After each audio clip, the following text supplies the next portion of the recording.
Today I'll be going over weapons like mace, longsword, and katana, and how to use them to efficient standards so that you don't lose your 1v1s or you just don't lose, in regular combat scenarios like getting ganked out of the blue. Just like I said in my previous guide videos, any build you go or any playstyle you play is fine. I'm just making this guide for people who want to learn the basics of a weapon before trying to fully commit to it. But before we start the video, make sure you do subscribe. Only 1% of you guys are subscribed that watch my videos, and 99.1% are not. So make sure you do that, like the video, and make sure to share to whoever needs tips and tricks on medium weapons.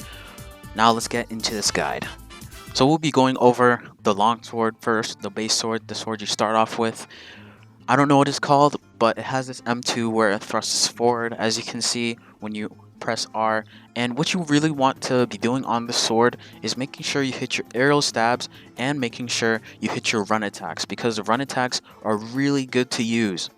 There are also some weapons that utilize a run attack to where it gives you more damage, which can help you when you're in a gank and have extra momentum or mobility instead of just jumping it off and slide jumping, that new momentum update that they added.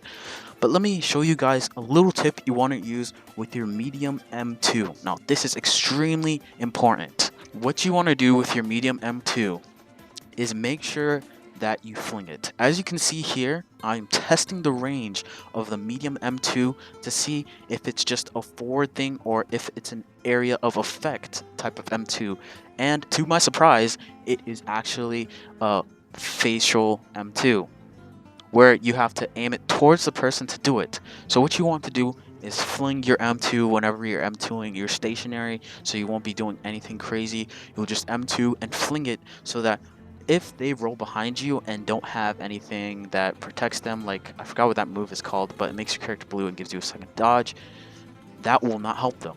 If they walk through your character while you're doing the M2, you can just fling it. But you don't want to fling your M2 when they are aerial stabbing, because 100% of the time or 90% of the time your M2 is going to land on them. So make sure that you hit your M2s and make sure you hit your running attacks 99% of the time.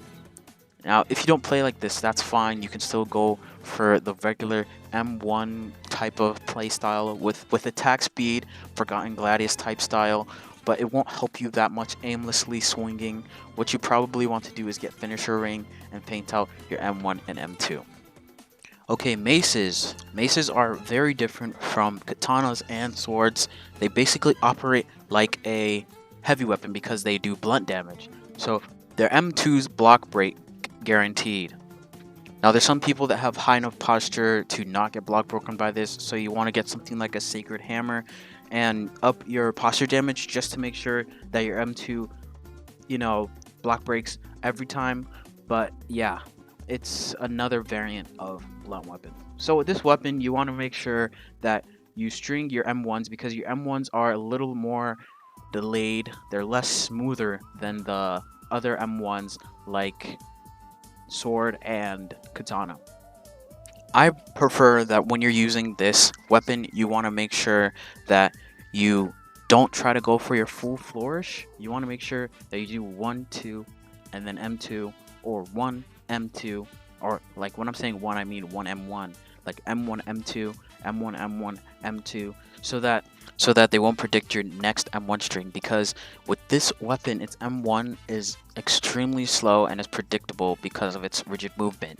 And you want to make sure that you want to get stuff in like Grand Javelin or things like Ice Lance or Gale Lunge. You want to make sure you're weaving in with this mace type combat because of its M2s and M1s being very slow. With your katana, you want to make sure you land in as much M1s as you can. You don't want to aimlessly swing like most people do, but you want to make sure that every M1 counts.